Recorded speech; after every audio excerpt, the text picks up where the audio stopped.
This is lesson 2, exercise 5b, using matrices to model practical situations, and also exercise 5c, adding and subtracting matrices.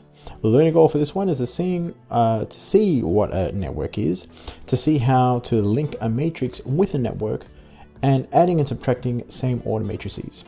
The success criteria is to be able to establish a matrix to a network and to also know how to add and subtract matrices. We'll first have a look at exercise 5b, and we need to know what a network is. And all a network is just a diagram of points, which is what we call vertices, joined by lines, which we call edges. Now we'll be looking into networks and graph theory in the next topic. This is just a little bit of an introduction to this. It can be used to show connections, maybe from towns, from one town to another through pathways, or connections via relationships. Somebody knows somebody else through a connection. Now the information in network diagrams can be recorded in a matrix and used to solve related problems. So here we have the network drawn, the ways to travel between 3 different towns, A, B, and C. So these dots are towns, and these lines are different connections or ways that we can get from one town to another. So we're going to use a matrix to represent the connections. Each element should describe the number of ways to travel directly from one town to another. All right, so how are we going to set this up? The first thing we need to do is we need to establish what letter this is going to be for the town. So let's maybe just put capital T for town. Now we need to see how many towns there are.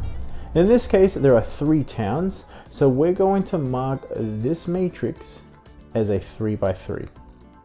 I'm going to put A, B, and C on the side, and A, B, C up the top. Whenever we deal with network diagrams, we will always have a square matrix. It's always going to be a 3 by 3.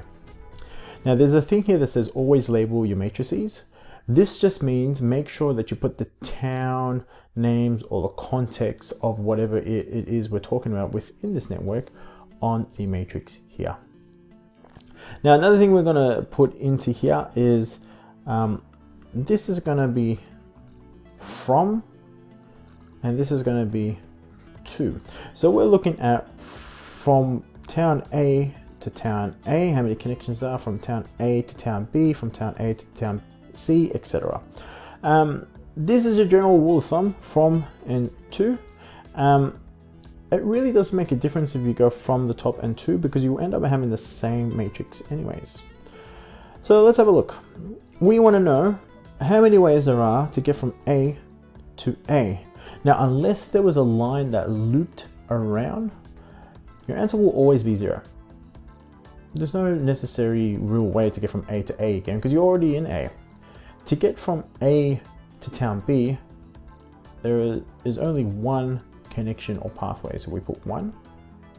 And to get from A to C, now this is directly to C, not via another town. To get directly to C, there are 0 ways. In order for this to be a 1, we need a line connecting from A straight to C. From B to A, now remember this works other way around. There is one way to get from B to A. And you'll notice that from A to B and from B to A, these 2 numbers should be the same. From B to B, 0. And then from B to C, we can see that there are only not 1, but 2 direct ways to get to C. From C to A, this should be the same as from A to C, so this is 0. From C to B, again, from B to C, it's 2. And then from C to itself, it's 0. And there you have it, ladies and gentlemen. This is the matrix that will be used to show the number of ways to travel directly from one town to another. Question B says, what information is given by the sum of the second column of the matrix? All right. Let's dissect this. What information is given by the sum? So adding all of the elements up of the second column. And the second column is this one right here. That's the second column. So remember that it goes rows and then columns. The second column is, if we were to add this out, so this would be 1 plus 0 plus 2, which is equal to 3. This just dictates how many different pathways there are, regardless of what town you're coming from, goes to B. So we've got 1 from A, and we've got 2 from C. All up, we've got 3 ways. So what information is given? This is just saying the amount of ways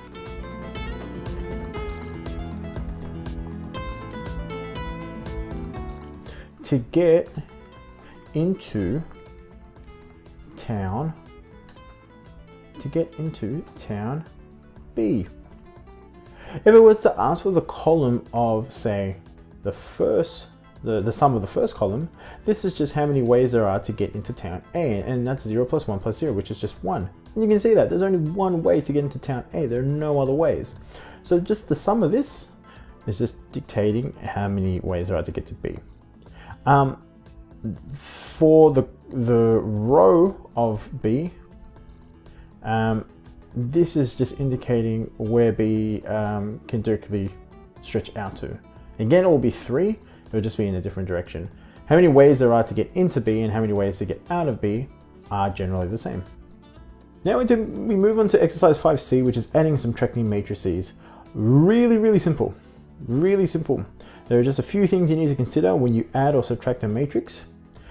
The first thing you need to consider, this can only be done if both of the matrices have the same order or the same size. So they need to have the M and your N values have to be the same for both of them, or however many matrices you're adding. The second condition is that matrices are added by adding the elements that are in the same position. Okay, so you're not just adding one of these elements with every single one that's within the second matrix. It's just this one is being added to this one, and you get your new answer. This one is being added with this one, and then you get your new answer, and so on. And the third thing we need to consider is that matrices are subtracted by subtracting the elements that are in the same positions.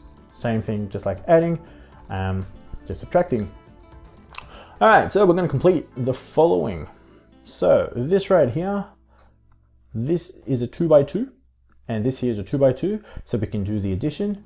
2 plus 9 is equal to 11.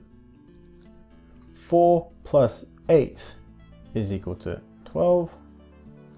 5 plus 9 is equal to 14. And 1 plus negative 1, 1 plus negative 1, positive and a negative turns into a negative, so 1 minus 1 is equal to 0. There you have it, ladies and gentlemen. That's how you add a matrix. Pretty simple. For B, we cannot add these two matrices together because the first one is a 2 by 2, but the second one, there's 1 row and 2 columns, so the M and the N values don't match up. So we will write this as cannot. This cannot be defined. A very junior way to establish this answer is cannot be done or can't do it. If you want to use the proper terminology, you have to write cannot be defined. For C, this is a subtraction, and we can do this because there are 3 rows and 2 columns, and the second matrix has 3 rows and 2 columns, so it's a 3 by 2, can be done. 7 minus 4, this is equal to 3. 3 minus 2 is equal to 1. 2 minus negative 1, so 2 minus negative 1. 2 negatives make a positive, so 2 plus 1 is equal to 3. 8 minus 9 is negative 1. 1 minus 3 is negative 2. And 0 minus 7 is negative 7. Now just remember, if you can add or subtract your matrices, whatever type of order or size both of them are, will be the result size. So in this case, this is a 3 by 2 because these are 3 by 2s. Last one, very simple. This is an addition, and we're just adding a 0 matrix.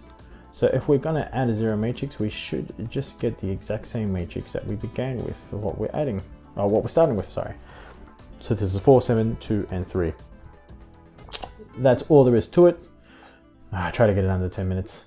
Have a look at your log sheet, see what questions you need to do for lesson 2, exercise 5B and 5C, and I'll see you in the next video. Sorry, I wanted to sound really cool. I'm never cool. Bye.